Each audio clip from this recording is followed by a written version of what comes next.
Good evening. I think we're going to get started. If you hear some sirens in the back, I live in Hopewell Borough, and there is no place that you don't hear our our fire department volunteers announcing. So that may be coming up. My name is Julie Blake, and I'm a counselor for the class of 2026. So I'm deeply involved in this process with your children and anybody you're here to represent. Um, I want to welcome Kristen Isaacson, who is an associate director of financial aid at Monmouth University. She has been doing this as almost as long as I've been here. She's been coming to support Hunterdon Central families for 18 years. So this is the 18th year. Thank you so much for all of your work, helping us out here. Um, and I just want to let you know that Kristen will really kind of tell you a brief overview of what she's going to cover, but there is an opportunity at the end of the evening for you to ask questions. She's going to try to keep it to about an hour presentation, more or less, and we'll have time for question and answer. We do ask that you write your questions as we go along in the Q&A box down below on your screen. And as you do that, I may be able to answer a few of them live and just respond to you, and that will be visible to all readers. But most of the questions I am sure I will not be able to answer, and Kristen will get to them at the end, as many as we can until our stop time at 8 p.m. Um, I think that's pretty much it. And so I'm going to go ahead and hand it off to her. I'm going to go off screen, but if anything comes up, just let me know. Take care. All right. Thank you so much, Julie. And it's great to have all of you out here tonight. So, yes, we are going to talk about financial aid, the financial aid process. We're going to spend a bit of time reviewing the FAFSA, the free application for federal student aid. I'm going to give you some tools to help you through the financial aid process, some terms to know as you move forward in the financial aid process. And of course, I'll be giving you tips throughout the whole presentation. So let's get started here. So the first kind of tool that I want to tell you about is the studentaid.gov website. This is the website for everything related to federal student aid. So it's your one-stop website for everything related to federal financial aid. That means you can complete your free application for federal student aid, or FAFSA. That's your application for all of the federal aid programs, and it's the application that all schools are going to ask you to complete at a minimum. On this website, besides completing the FAFSA, you can learn about all of the federal aid programs using the grants and loans menu. For students, if they decide to use the loans through the federal student loan program, they'll be able to complete the loan process through this website. For parents, if you decide to use a federal parent loan, you'll apply for the loan through the same website. So the applications aren't all in the same place on the website, but you're all going to be going to the same website for all of those different tasks. Keep in mind with the FAFSA that you're going to have to submit this application every year. So for my senior families, you're completing this now for your students' first year, but then a year from now, you'll be completing it for their second year, and then so on down the line. And also for each student that you have in college. The FAFSA is a student application for aid, so each student that's in college needs their own application. Also, we'll be using income information from 2 years prior. So that means for the 26-27 school year, we're going to be using income information from 2024. So another tool that I have for you is the Federal Student Aid Estimator. At this point for my senior families, since you can do the real FAFSA, probably not something you need to spend a lot of time on. But if I do have any junior families out there who want to get an early read on your eligibility, the Federal Student Aid Estimator is what you'd want to do. You'll be able to enter income information and get an estimated federal aid eligibility, but it's not the real application. It's not transferred to a real application, but gives you that early read information. Also, another tool that you can use is something called a net price calculator. All colleges and universities have to have a net price calculator on their website. What does it do? Well, basically, it gives you an estimate of your financial aid eligibility at that particular college. You'll provide some income information into the net price calculator, and then it will give you an estimate of the aid eligibility along with the cost information. The way that the net price calculator works is that you do have to complete it for each college for which you're interested in finding this information. It's not one that you can fill out for all schools. You do have to do it individually. If you go to the college's website and into their financial aid area, you'd be able to find their net price calculator. But also, you can use this link that I put here at the bottom. What that will bring you to is a website where you can enter the name of the college you're interested in a box, and it will take you directly to that net price calculator. So it'll cut down on your search time. But if you're interested in getting this type of information for 10 different schools, you'd have to do it 10 different times. So just keep that in mind. But can be a really useful tool in having an early understanding of what may be possible at a particular college or university as far as aid is concerned. Okay, so now we're going to switch from some tools over to some terms. So the few terms that I have for you tonight are really important and are a big part of the financial aid process. First term I want to go over is cost of attendance. Cost of attendance is the overall cost to attend an institution for the school year. Cost of attendance includes many different things. One of those would be tuition and fees, also housing and food, as well as books, materials, transportation, and miscellaneous expenses. People ask me a lot, well, why are we worried about transportation and miscellaneous expenses? Well, we want to be sure that we're showing students how much it will really cost to attend that institution. It's not just about making sure the bill is covered. If you don't have money for your books or other materials that you might need or other supplies for your classes, that's going to be a problem. What if you're an art major and you can't buy the paints or the pastels or the inks that you need for a particular class? Transportation, you need to be able to get to and from campus. And that means different things for different students. Are you living at home and going someplace locally? And if you are, do you have a car? You're going to need to put gas in it. You might need toll money. Do you need to take public transportation? There's also maybe you're going to school a little bit further away. Can you bring your car with you? If no, are you using public transportation at certain times of the year to get back home and then back to campus again? Is someone picking you up? That all has a cost associated with it. And finally, are you going far enough away that plane travel is really the best way to go? And then also budgeting for those costs as well. And miscellaneous expenses, though, that's made up of a lot of different types of expenses that the student might have, including things like clothing and toiletries and haircuts and medication, entertainment. So a lot of different things. I consider those things like living expenses in a sense, with the miscellaneous personal expenses. So again, you do need to come to school with like enough shampoo and things like that, in order to get through the school year or have, the funds to replenish as the school year goes on. Then we also have what's called the Student Aid Index. So you're going to be completing this federal aid application. Lots of data is going to go onto this application. And once it's complete and submitted, all that data is going to be run through a federally mandated formula, and the output of that processing is a number. That number is the Student Aid Index.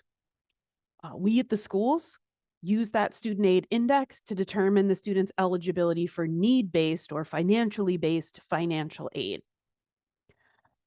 It's not the amount that you will pay, so please keep that in mind. Also, the range for the student aid index can go from as low as negative 1,500 all the way up to 999,999. You can see that here in my graphic. It has even though it says for award year 24-25, that hasn't changed. So just really to keep in mind that it's really not what you have to pay, what you're expected to contribute, nor is it the amount of aid you'll receive. It's used to determine how much need-based financial aid the student can receive. And so how do we determine this amount of financial need? So we're going to do this little equation that we have here on the screen. We're going to take the cost of attendance, or that overall cost to attend the school, subtract from it your student aid index, so the number that we get from processing your FAFSA, that's going to give us your financial need. So I'll put a few numbers to this example. Let's say I'm looking at a school with a cost of attendance of 70,000. My student aid index is 40,000, leaving me with 30,000 in financial need at that particular institution. So that means that school, if they have it available, can provide me with up to $30,000 in need-based financial aid. Now, not every school can guarantee to fulfill 100% of all their students' financial need. Those that do, you'll be able to find it pretty easily on their financial aid website. You can Google it. Schools that can't fulfill 100% for everybody do try to fulfill as much financial need per student as they possibly can. I do want to just give you another quick example here with some numbers. So I'm still looking at the same institution. So my cost of attendance is still 70,000. But let's say my student aid index is 75,000. That means my student aid index is greater than the cost of attendance, which would mean I don't have any financial need at that particular institution. So would not be expecting any need-based financial aid from that particular institution. Okay, so now that we've got through our tools and our terminology, let's take a look at what we need to do to get ready to complete the FAFSA. So first, we want to make sure that our student is eligible. Students do need to either earn a high school diploma or its equivalent. Yes, I know they don't graduate until June, that's fine. But ultimately, that's what they need to do in order to receive any financial aid. They will have a spot on the FAFSA to list their high school name and city on the FAFSA. Students do need to be accepted or admitted for enrollment in an eligible program. So that means in order for a financial aid office to send to a student their financial aid eligibility, we would need their FAFSA information, and then they also need to be accepted to our school. And then also students need to be US citizens or eligible non-citizens, and they also need to have a valid social security number. So once we check our eligibility, we're going to move on to accessing the FAFSA.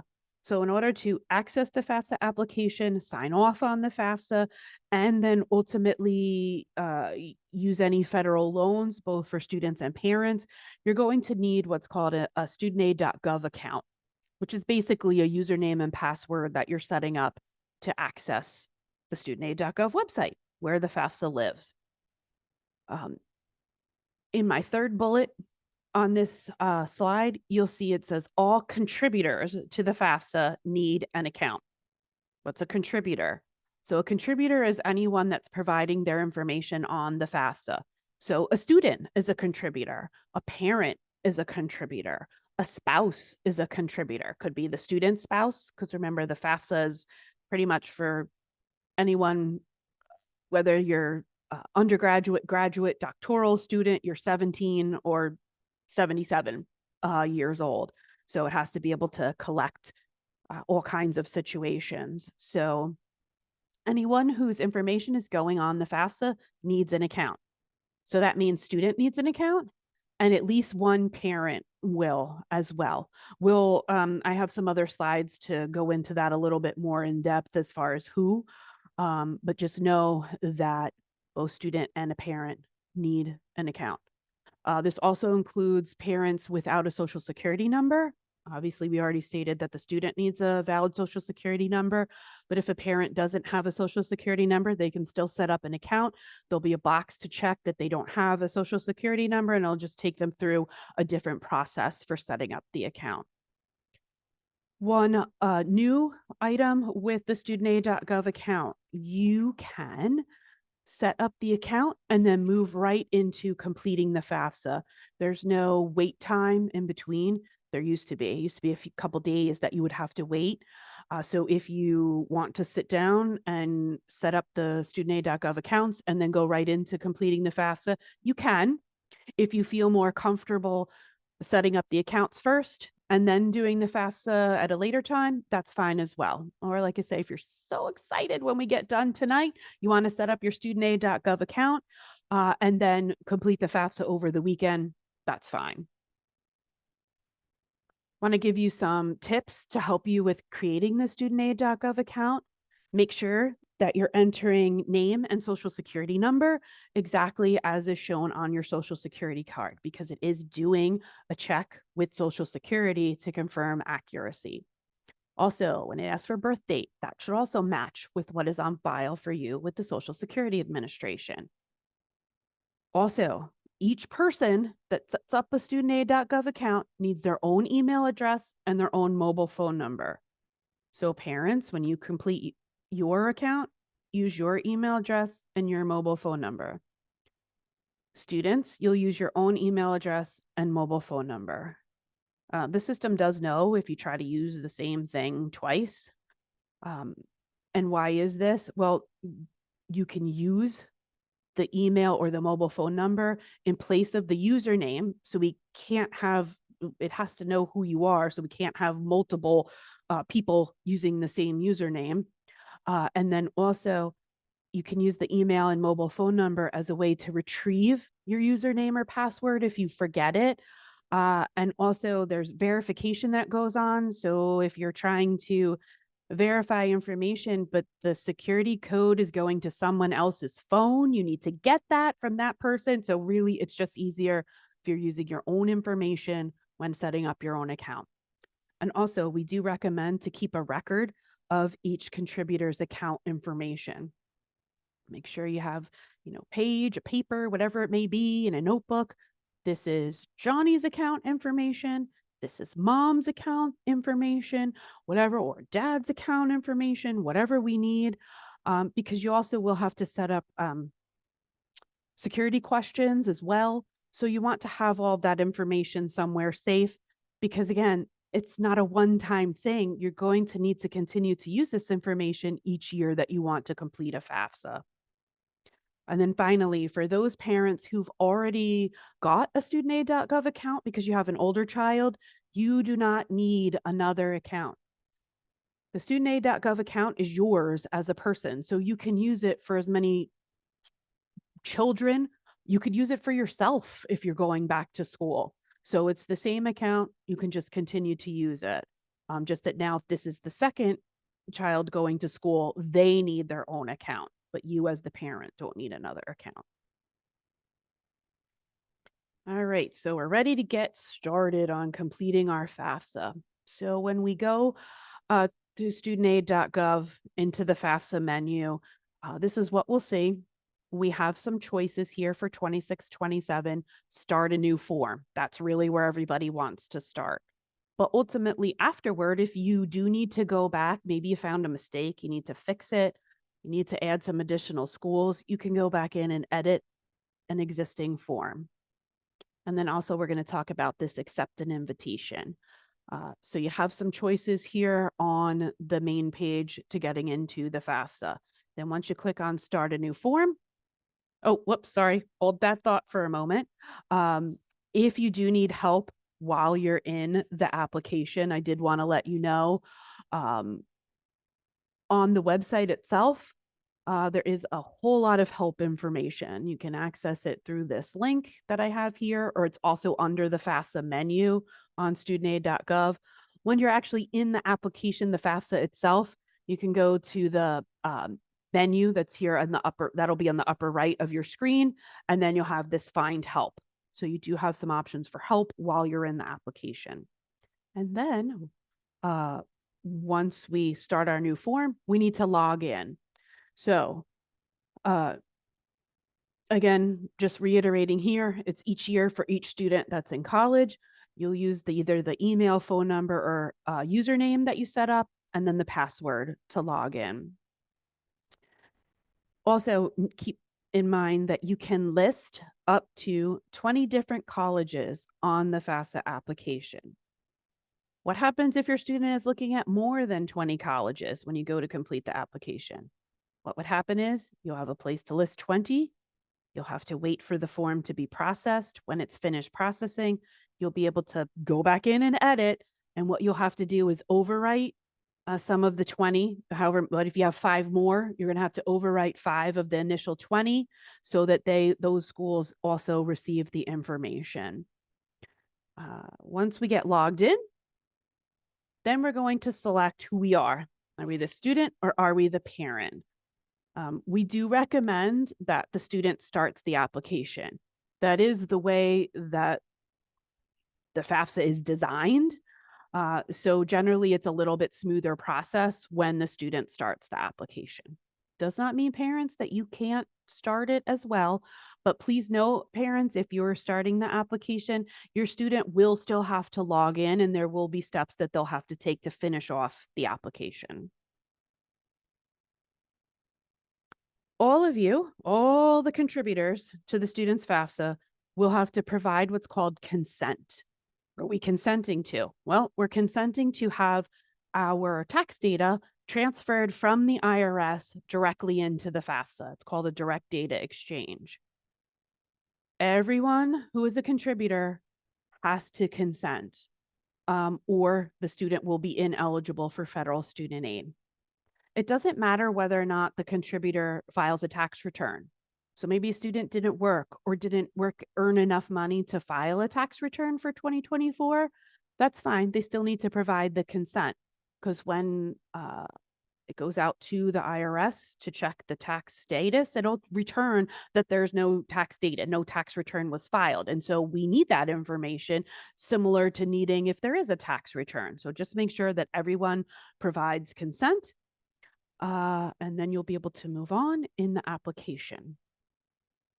So I said I would give you more about where it said accept an invitation.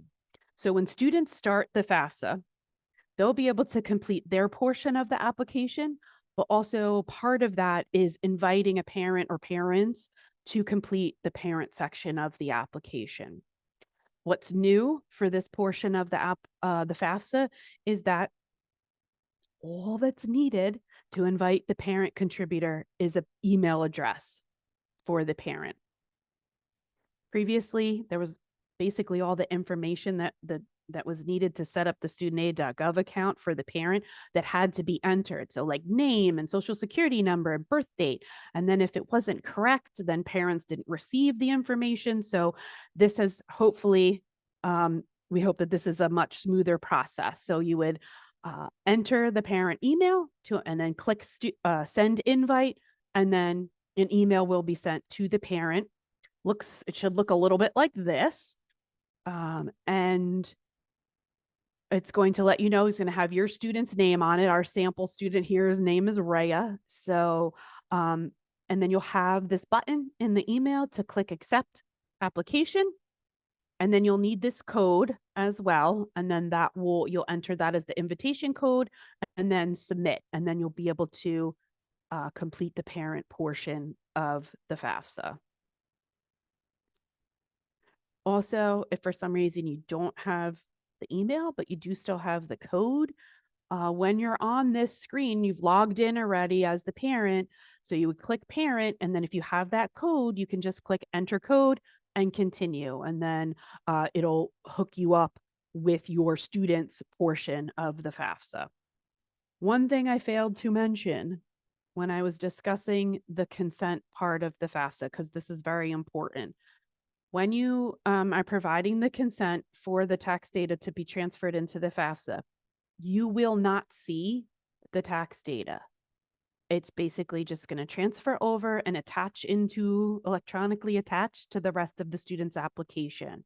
So please don't panic that you're like, but we clicked the button, where'd it go?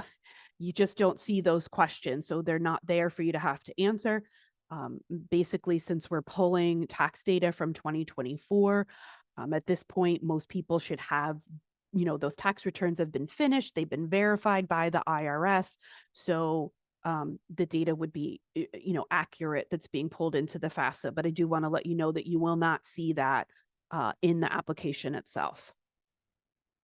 Okay, so parents, I have some additional information for you about items that you'll need to complete in the parent section and figuring out who is a parent for FAFSA purposes. So we do have what's called the Who's My FAFSA Parent Wizard.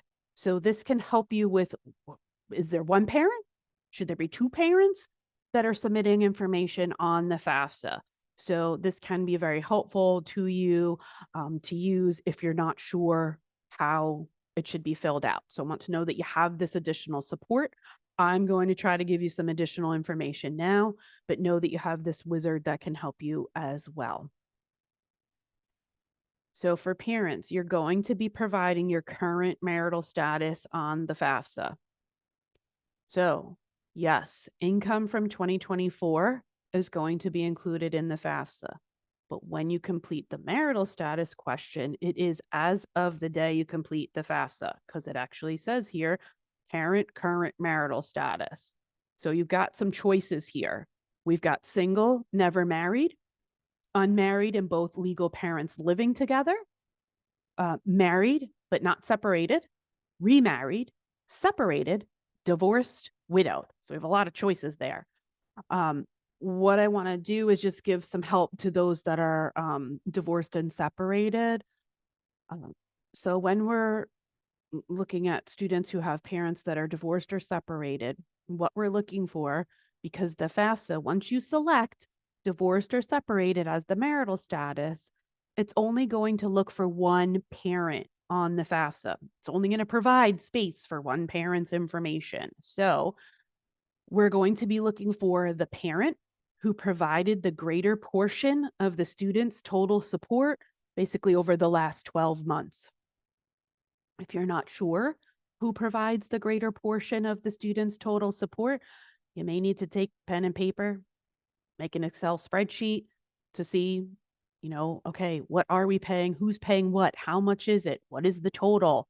Who's more?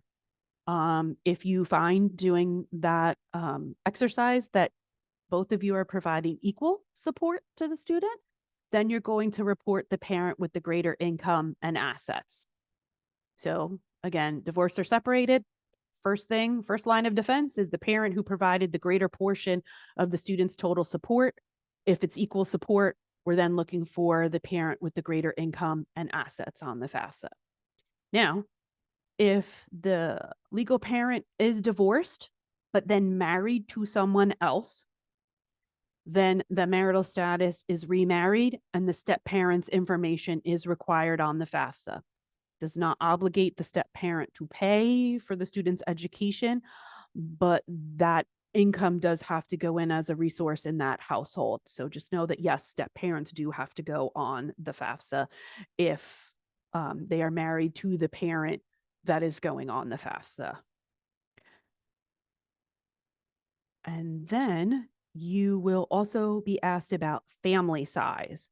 What the FAFSA is going to do is it's going to pull the number of individuals that were claimed on the 2024 tax return. And then it's going to ask, is the parent's family size different from the number of individuals claimed on the 2024 tax return? If it's not any different, you'd answer no and just continue on with the application. If there has been a change from the number that you claimed on the tax return in 2024, you'll say yes, and then you'll have the option to manually update the family size information. And it also does give you some details about who should be included in the family size. You'll also be asked the number in college. This question is still on the FAFSA. However, the number in college is no longer part of the SAI or that student aid index calculation. So why is it on the FAFSA? Well, there are still states and colleges and universities that use that information in part of their awarding. So for any of you who are looking to remain in New Jersey for college, New Jersey is a state that does still use the number in college in determining state aid. So that's why make sure that you are answering the question correctly regardless of whether or not it's going into your SAI calculation. Okay, now also you may be asked about assets. And part of the asset questions, well, one of the questions that you'll see on the same page with the assets is how much child support was received. So as we can see up top here, annual child support received. So for this question, if you are someone that receives child support, the amount that you're putting in that answer is the amount that you received in the last full calendar year. So if you're going to complete the FAFSA between now and the end of the year, the last full calendar year is 2024. If you don't fill out the FAFSA until the new year, then your last full calendar year is 2025. Then we would move on to assets. So we have 3 asset questions: total of cash savings and checking accounts, net worth of investments, and then also net worth of business and investment farms. So I'm going to give you some details on all of these 3 questions in case you are asked about them, you want to know how to fill them out correctly. Like our marital status, assets are as of the day you complete the FAFSA. So again, 2024 income information, marital status as of the day the FAFSA is completed, assets as of the day the FAFSA is completed. If you have, so whatever you have in cash, whatever you have in savings accounts, checking accounts, add it all up, put it on the FAFSA. Net worth of investments. So I'm going to go over a few things with investments. We have a few exclusions, and then I also want to review some of the inclusions. So excluded from investments for FAFSA purposes are 3 things. The home that you live in, so you do not have to report that at all as an investment. You do not report the value of any life insurance, nor do you report the value of any retirement savings. So let's do that again. We're going to exclude the home we live in, the value of any life insurance, and any retirement savings. Basically, everything else that you have is an investment. If you have other real estate, so again, we're excluding the home that we live in, but you have other real estate, whether you own land somewhere, you have another home, whether you have a rental property, any other real estate outside of the home you live in, you need to report the net worth of that real estate. Do you have a money market account? Do you have bonds? Do you own stocks outside of your retirement plan? Pretty much any of these things are considered an investment. Also, college savings plans that you might have are considered an investment. So I'm going to give you some details on that because it is a little different the way that we're going to report that. So as far as the college savings plans, what we're looking for accounts that are owned by either the student or the parent. Okay, so that we're looking at ownership. Accounts owned by grandparents, aunts and uncles, things like that, not part of this process. So ownership, owned by student, owned by parent. And then when we go to put it on the FAFSA, it's all going to go on the FAFSA as a parent asset. And then we're only reporting the portion that we have saved for the student that you're completing the FAFSA for. So if they're siblings, you have other children, we don't have to report their portion, just the portion for the student completing the FAFSA. So again, we're reporting it as a parent asset and then only for the amount for the student completing the FAFSA. I do also want to give you some information about custodial bank accounts. So if the student has any of those, like you're the custodian for the student for their bank account, those are actually reported as a student asset. Yes, you're the custodian, but the student is really the owner of that bank account. So that should be reported as a student asset because students are asked the same exact asset questions as parents. Because I've gotten that question a few times at the presentations that I've done so far this year. So I did want to throw that out there as well. Now for my business and farm owners, I want to give you some information as well. And forgive me if I'm a little slow on this one. Oh, we had certain rules with this question for years and years. Then they got changed, and now they're back to the way that they were before. So I'm still getting used to going back to the rules as they were before. So if I have any business owners, what we are looking for is if you have a business with 100 full-time employees or the equivalent, then you have to report the business on the FAFSA. So again, businesses with 100 or more full-time or full-time equivalent employees.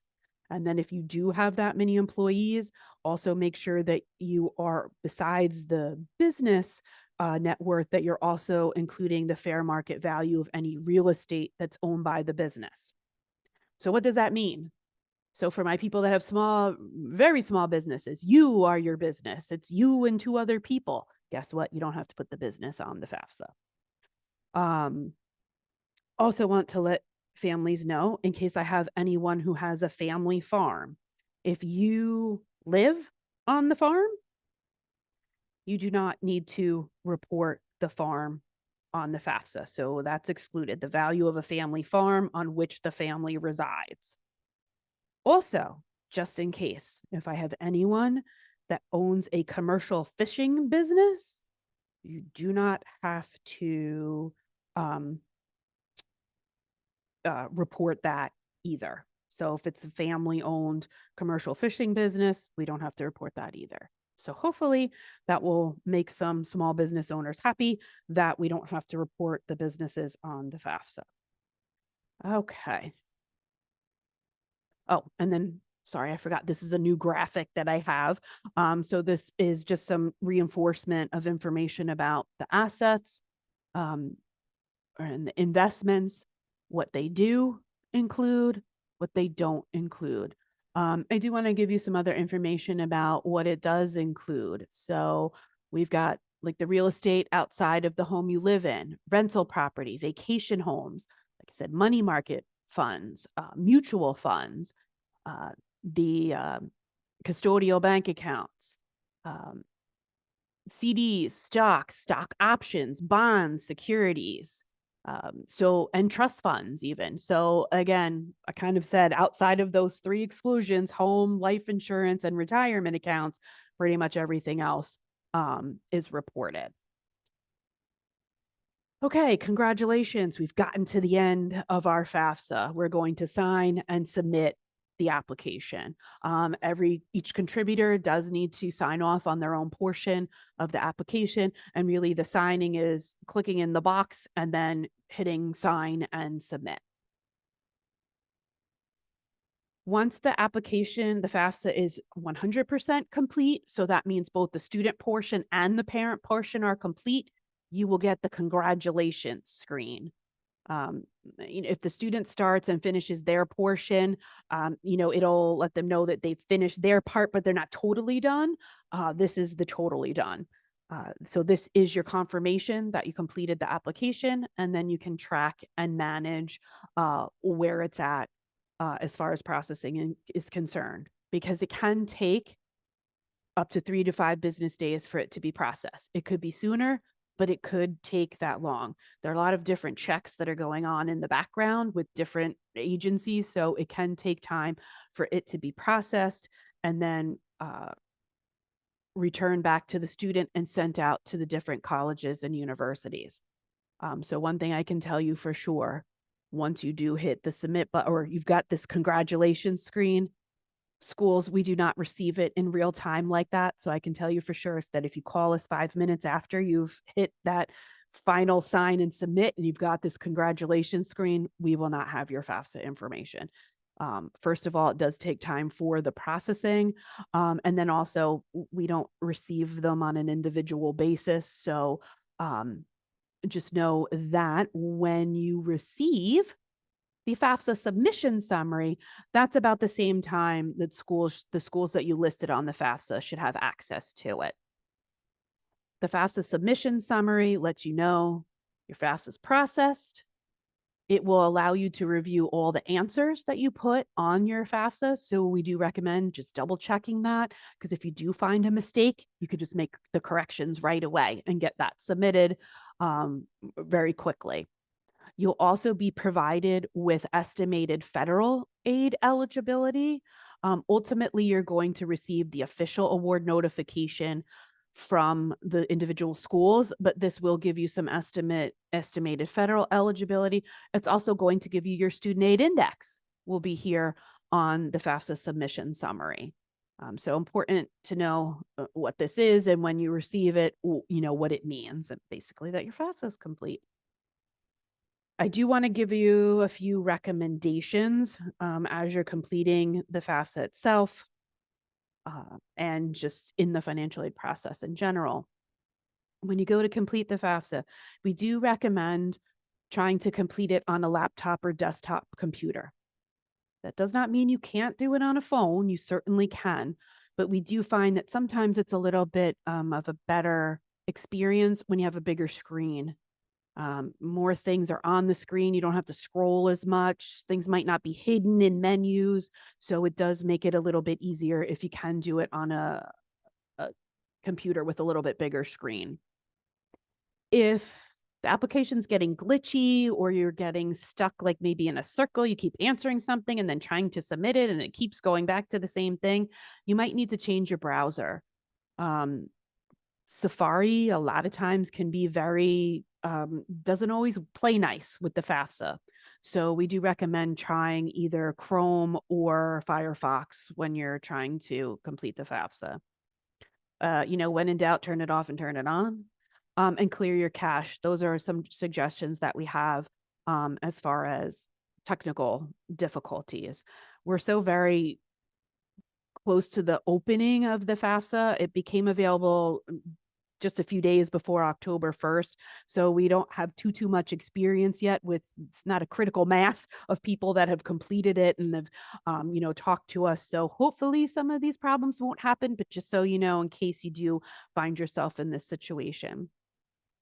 When you are going to complete the application if you're on like a computer, even on your phone, if you have automatic password saving, and let's say, Kristen said we should do this on a laptop. So it's mom's laptop and she has everything automatically saved. So every time we go into the FAFSA, it logs in as mom, but we need to do the students portion. So just make sure we're sure of who is logging in to the application so we have the correct contributor going into the application. Read the instructions. Sounds really simple, but make sure you're reading the instructions and review everything before submitting. I have told you you can correct things, but it is easier when you just have a correct application right from the start. Students should also be involved in the financial aid process. The aid is theirs, the FAFSA is theirs, the bill from the school is theirs as well. There's also a federal privacy law that kicks in college that protects all of their educational records. So, we are contacting students first when we need something from them, we at the schools. And students do have ways that they can release information to you, but know that their education records are protected, and so there are processes in order to get information once they're enrolled in school. And when in doubt, talk to the financial aid office. We are happy to help you. We help you for free. Please do not ask social media how to do things. I've just seen so many things since the FAFSA has opened out on social media that are just wrong. They're just incorrect. And so when you're not sure about something, give the financial aid office a call. Again, we are happy to help you. We work in a financial aid office every day, and at our school, we know how our process works. And again, we are happy to help you. Okay, so it's great that we got our FAFSA finished. And like I said in the beginning, this is the application that schools are going to ask you for at a minimum, but you may be asked for more. You may have to complete some sort of application that the school itself has for you. Maybe there is a separate scholarship application. So you do want to be checking with all of your schools, what do I have to fill out? Is it just the FAFSA? Is there more? You may be looking at a school that requires what's called the CSS profile. This is an additional financial aid application put out by the College Board. It's an online application. It's used by some, but not all colleges to award non-federal institutional aid because your FAFSA is for federal aid.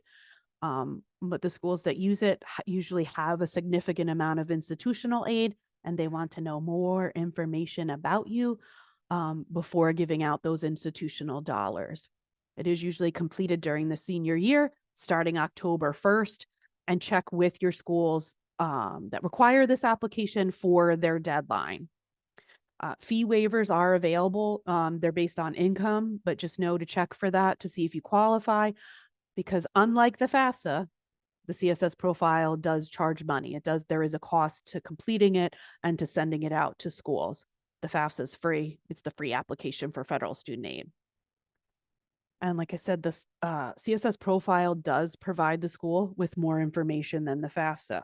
So if your student is interested in some schools that require the profile, keep in mind you could be asked questions about things that aren't on the FAFSA or things that are excluded on the FAFSA, particularly with the assets. So we said the house you live in was excluded from the FAFSA. Well, you might have to provide some information about it on profile. You may be asked about the retirement funds on the profile. For the divorced families, you may the non-custodial parent may need to provide information for the FAFSA. So, like we said, with divorced parents, that the other parent does not go on the FAFSA. Well, profile may ask for that. Schools that use it have some flexibility with what they're asking. So you might see a differential between different schools that use the profile, but I just want you to know that there is this other application that schools may ask for. And obviously you only need to complete it for those schools that accept it.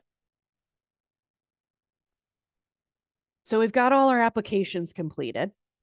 Then what's going to happen after that is you're going to be sent a financial aid offer. In order to receive the financial aid offer, you must have listed the school on the FAFSA and you must be admitted.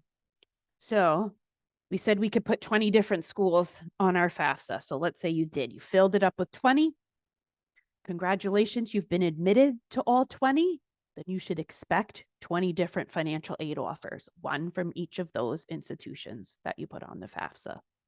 The financial aid offer details the types and amounts of aid the student is eligible for during the upcoming school year. Also provides some cost information as well. So to give you an idea of what the remaining balance would be after all the aid is subtracted from the estimated costs. You could receive a financial aid offer by mail, by email, through an online portal.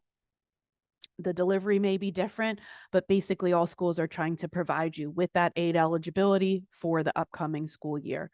Make sure that if you're asked to take any action by an individual school with regard to the financial aid offer, that you do so. You may also be asked to provide additional documentation. Both the federal government and the state government select applicants to be verified. If you get a notification that you've been selected for verification, don't panic. It just means they want to double check everything and make sure that what's on the FAFSA is indeed correct information. If you get a request for additional information, just please be sure to submit it to whoever requested it as soon as possible, because we can't finalize the student's aid until not only the documentation is received, but then also reviewed. And if any corrections need to be made, they're made. And then finally, if you're going to use student loans, the school will walk you through that process. So we don't want to leave any sources of financial aid on the table. So make sure that we're checking with our individual colleges for what aid they have available. You may see schools who have merit-based aid. This aid is based on prior academic performance, so not anything financial. Then we have need-based aid, which is aid based on financial information. Schools may have one or the other, or some of both. Your FAFSA is your application for all federal sources of aid. It's also your application for New Jersey state aid. So when you list your state of legal residence as New Jersey, it will automatically go to the New Jersey Higher Education Student Assistance Authority to determine your state aid eligibility.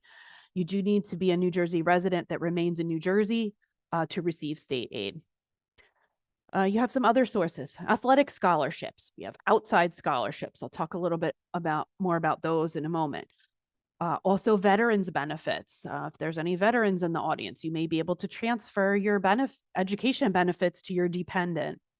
There are resident assistantships. This is something after the first year that a student may be able to do, where they're supervising a floor of other students in one of the residence halls on campus. And that comes with a monetary compensation. And there are also tax credits for higher education. If you'd like to take a look at what's available as far as tax credits are concerned, there is IRS publication 970, so 970 at irs.gov. Again, publication 970. You can read all about the tax benefits for higher education. So outside scholarships, what are these? They are scholarships from sources outside of a college or university. So thinking companies, foundations, nonprofit organizations, clubs, religious groups, things like that. You'll want to use your counseling office's resources for local scholarship opportunities, and then using the web to get a little bit more global reach with scholarships. The websites that I put up on the screen are all free to search for scholarship opportunities. With the fastweb.com, salliemae.com, they are websites where you're, Sallie Mae. Sorry, I've had a quick question in my head about that one. But those are where you're really entering a profile of yourself as the student on the site. And then what it's doing is matching you with its database of scholarships and returning those opportunities that the student may qualify for. So you still would have to apply for the individual scholarship, but it cuts down on the research time. So those of you that maybe remember when you were a senior in high school and you went to the high school library and you pulled out a book that was probably 6 inches thick that had all kinds of scholarship opportunities in it, and you had to read each different scholarship requirement, we're cutting out that part and letting the profile match to the scholarships and then return those that the student might be eligible for. And searching for outside scholarships doesn't stop when the student goes to college. There are scholarships for students who are seniors in high school. And there are also scholarships for students that are in college. So they would want to keep up on their profile and searching in subsequent years. Once you're in college, okay, now I'm not in high school. Now I'm not a senior in high school. I'm a college student. This is my college GPA. Oh, now I declared this as a major. Oh, I joined this club. That can all expand and change your eligibility. So we do recommend, keeping up on that search each year. Now we got all of our 20 financial aid offers. When we go to review those, since like I said, we put 20 of them on our FAFSA and we were admitted to all 20, just an example. We want to know what we're looking at when we're reviewing those financial aid offers. So when we see anything that says grant on the end of it, that's free money. It does not have to be repaid. Grants are often based on financial need, not all the time, but again, free money. Federal Work Study. This is a program where students can work part-time while they're in school. The FAFSA is the application for the Federal Work Study program, so no additional applications are needed. If the student is eligible, the school will include that on the financial aid offer. Loans. Loans are part of the financial aid process. Obviously, borrowed money that does have to be repaid. The term loan, as far as student aid is concerned, it's the same as any other loan. Your mortgage, a car loan, you have to repay it. So again, if you see something with loan on the end of it, it does have to be repaid. And then we also have scholarships. On this slide, scholarships are shown as earned money because you earn a scholarship because you have good grades, you have a talent, you have some sort of characteristic. So because of that, you've earned that money, but scholarships do not have to be repaid. So we like those as well. Now, as far as learning about the different aid programs, if you'd like to learn more about the grants that are offered by the federal government, studentaid.gov is your place to go. You've got that loans and grants menu right on the main page, and you can learn all about the federal grant programs. You have the main need-based program is the federal Pell Grant. There's a federal supplemental grant that's also need-based. And then we also have the Teach Grant for students interested in teaching. State of New Jersey also has multiple awards. To find more out about those, HESA, HESAA.org is where you want to go. That stands for Higher Education Student Assistance Authority. NJTAG, or Tuition Aid Grant, is the state's need-based program. EOF is a program for both financially and academically disadvantaged students. NJ STARS is a merit-based program for students in the top 15% of their class. They can go to their local community college and have the tuition and fees paid for. And then there's also an NJ STARS 2 that if you complete the first part at the community college, you can go on for additional scholarship funds at a four-year institution in New Jersey. And then there's also the Community College Opportunity Grant, need-based, available at community colleges, and then the Garden State Guarantee, which is then available at four-year institutions for the third and fourth year. But more about that all at HESA.org. I do want to spend a couple minutes with you guys talking about loans, because if you exhaust all your scholarship and grant resources, you may need, or you want to take a look at the loan options that are available for the additional funds that you need. There is the Federal Direct Loan Program. This is a loan program for students from the federal government. There's no cosigner involved in this loan program. There's no credit check involved. The FAFSA is the application for this type of loan. Students, however, are limited in the amount that they can borrow each year through the Federal Direct Loan Program. For students in their first year, $5,500 is the most that they can borrow. It's based on the grade level and established by the federal government. It does increase a bit into the sophomore year and then into junior year for junior and senior year. But students, again, are limited as to how much they can borrow. There are private education loans that are available. These come from a variety of sources, except for the federal government. So private education loans come from banks. They come from student loan lenders. They come from credit unions. They come from state agencies that offer loan programs. New Jersey has one. So there are a lot of different sources for private education loans. Now, private loans are credit-based. They do allow students to borrow with a credit-worthy cosigner. Then we do have from the federal government, the Federal Parent Plus loan, also a credit-based loan, but it's for parents to borrow. So a parent is the one responsible for repayment, not the student, because it's all in the parent's name. And there are some changes to the Plus loan that are coming up for the 26-27 school year. So there's going to be some limits on how much you can borrow. So the new annual limit for the Parent Plus loan is going to be $20,000 per school year for each dependent student that you might have. So if you have two, then it's $20,000 for each student. So we have the annual limit. Then we're also going to have an aggregate limit. So the most that a parent can then borrow per dependent student. So our aggregate limit is $65,000. If we do a little math here, I borrowed $20,000 in the first year, $20,000 for the second year, $20,000 for the third year. Well, now I'm up to 60 and my maximum is 65.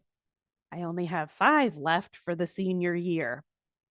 So it's just something that, this is brand new for us. Obviously the limits will be monitored, but I do want everyone to know so that you're not caught off guard if you've been using this loan and then find that, it's not the amount that you need by the student gets to their senior year. And then last but not least, if you've had a change in circumstances, in your income circumstances since 2024, a school can take a look at those changes. We do realize we're using income information from 2024. We're coming to the end of 2025, and then we'll be moving into 2026. So things happen, things change. The circumstances I put on that slide are not exhaustive. It's just a representation to give you an idea of the types of things that a financial aid office can look at. Changes in financial information are addressed at the college level. You don't Please don't even try to change the FAFSA because you won't be able to. I told you guys in the beginning, when that income information is transferred from the IRS, you're not going to see it, so you can't access it. We at the colleges are able to do so, and any changes go through us. You would submit the appropriate documentation to the financial aid office. We determine, is this a situation we can approve? If so, we will recalculate the income, make the updates on the FAFSA, and then reprocess the aid to see if that changes the student's aid eligibility. It is important to note documentation is going to be needed with any type of circumstance that you might have. My first circumstance up there is job loss. I'll give you kind of an idea of the types of things that we would be looking for job loss. Let's say I lost my job in March of 2025. So I would say, okay, I lost my job March 15th of 2025. So you did work in 2025. So we'd want the last pay stub. Then we'd want to know, did you go on unemployment? Oh, yes, you did. Okay. Then give us proof of what your weekly benefit rate is. When did it start? When does it stop? Have you returned to work? So these are the types of things that we might need. Just again, examples to give you an idea. So now I am going to thank you all for making it all the way to the end of the presentation. And then, like we said in the beginning, we will then move to answer any questions that you might have submitted already. If you haven't and you want to submit them, we'll move into our Q&A portion of the presentation. So thank you so much, Kristen. That's a wonderful presentation, and I learned a lot. Believe it or not, my family, I had children in professional graduate school, and we had to complete the FAFSA all the way through the youngest being 27 years old. So that was a glorious day. When we didn't have to do it again. But that being said, these people are, these families who are listening are starting the process if they haven't already, and there are always changes.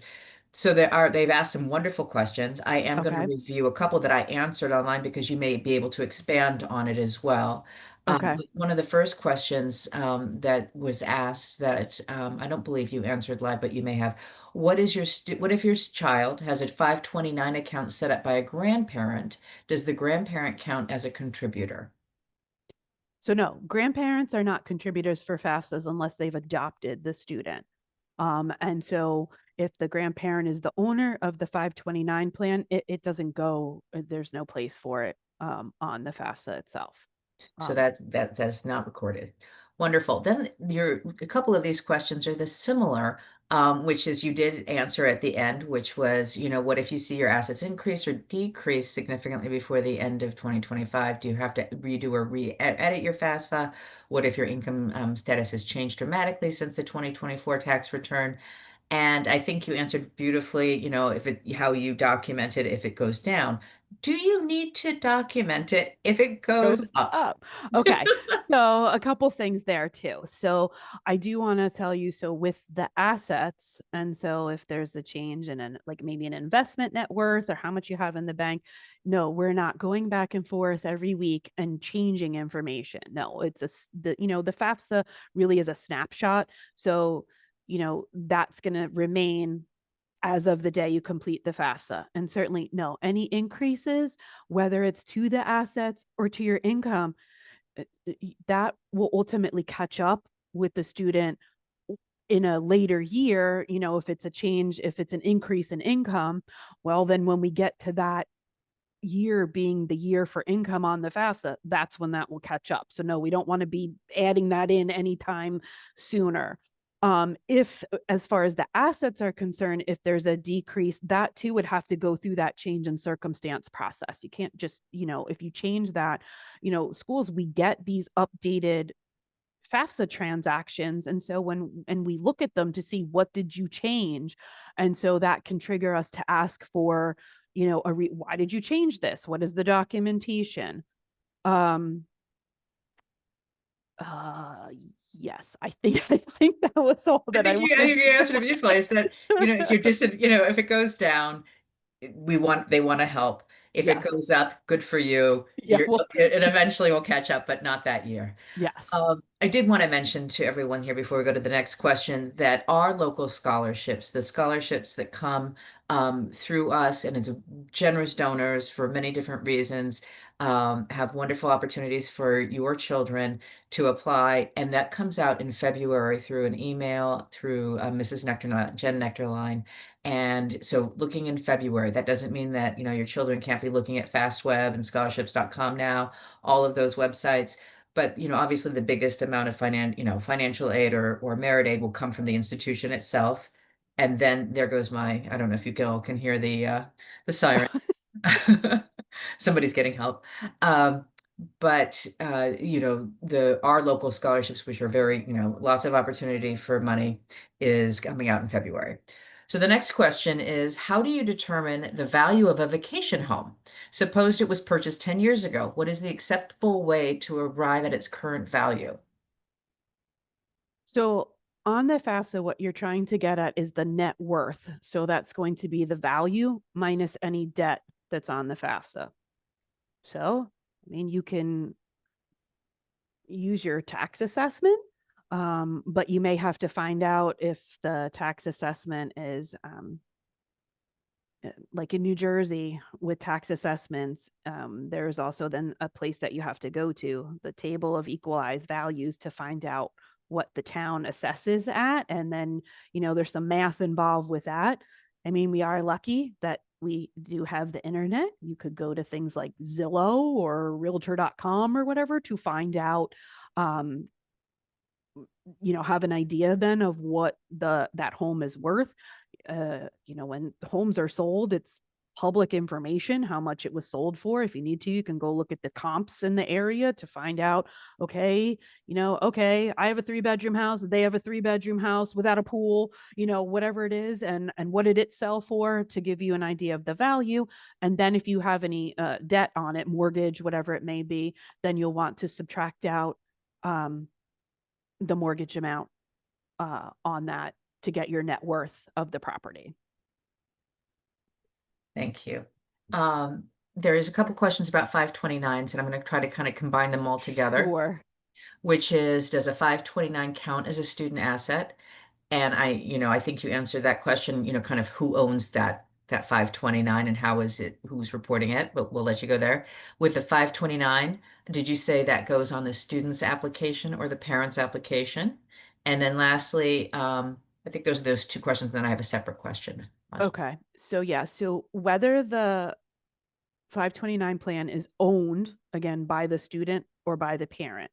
I don't know how many students are actually the owners of their 529 plan. So I'm going to say probably more likely that parents have the ownership of the plan, which is different from the beneficiary. So ownership is what we're looking for. But whether it's student or parent, I know this makes it confusing. It all is reported as a parent asset.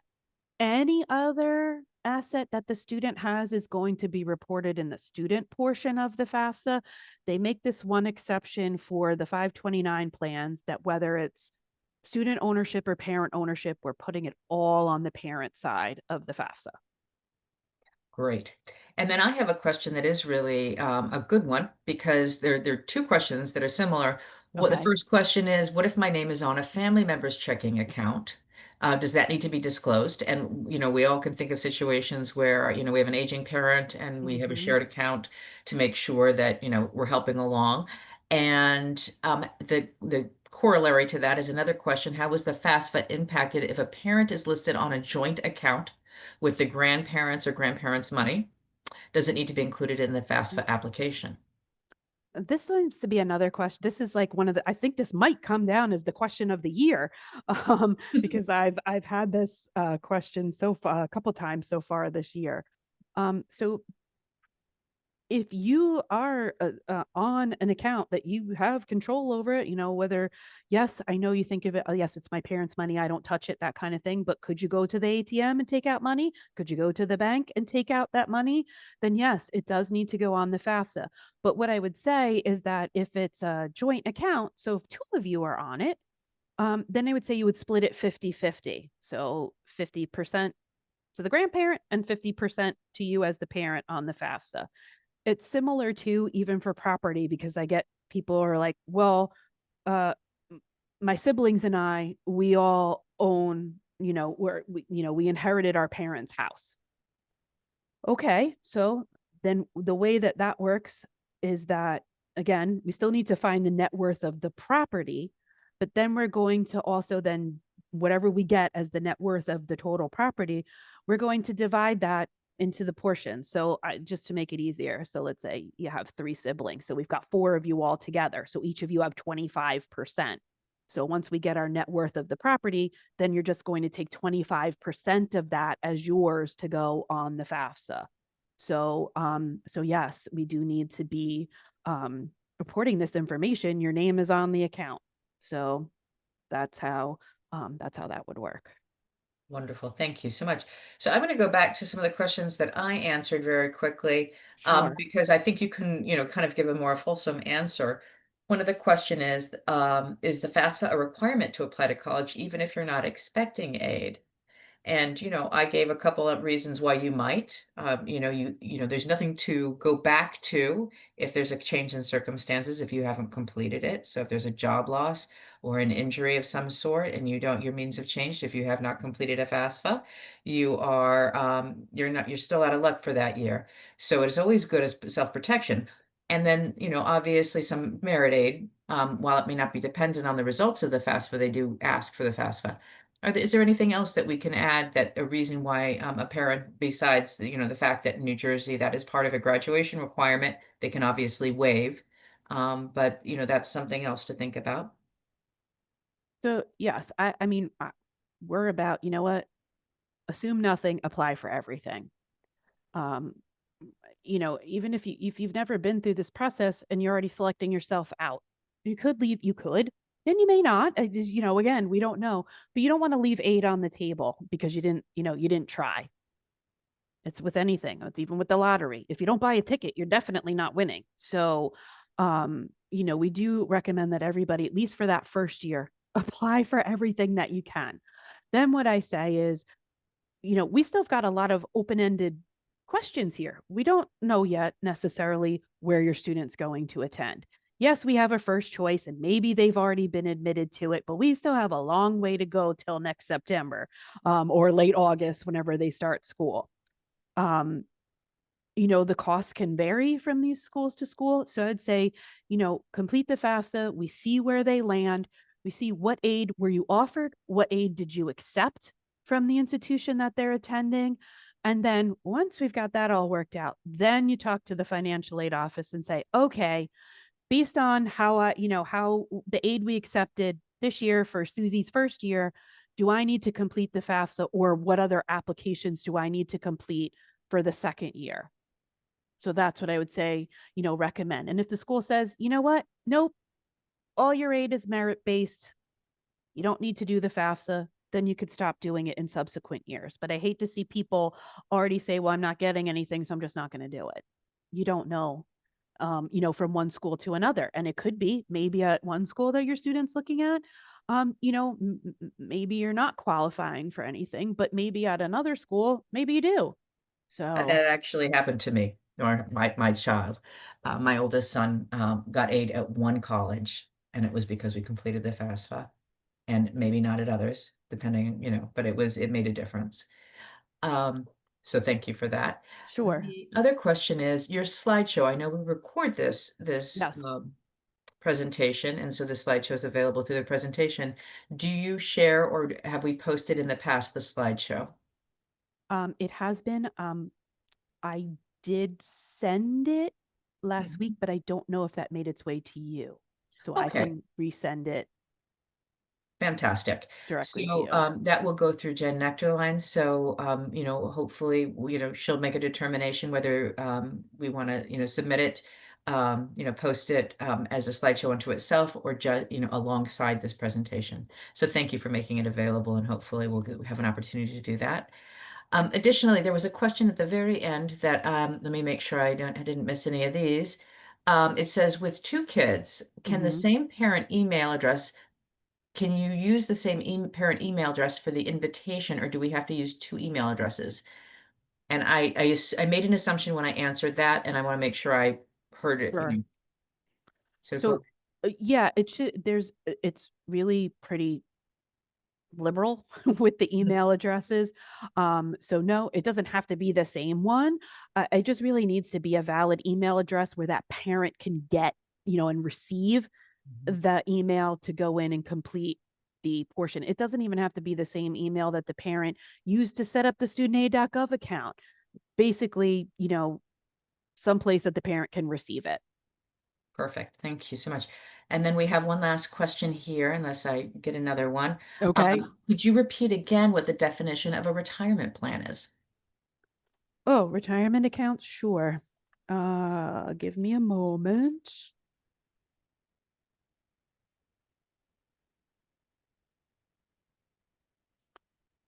Okay, so they need to be uh, accounts that really are labeled for a retirement. So it could be a 401k plan, a pension, an annuity, a non-education IRA, a KEO plan. Those are the types of plans that are mentioned in like the FAFSA instructions, but it also gives an et cetera on the end. So basically, it is an account that does need to be um, designated for retirement.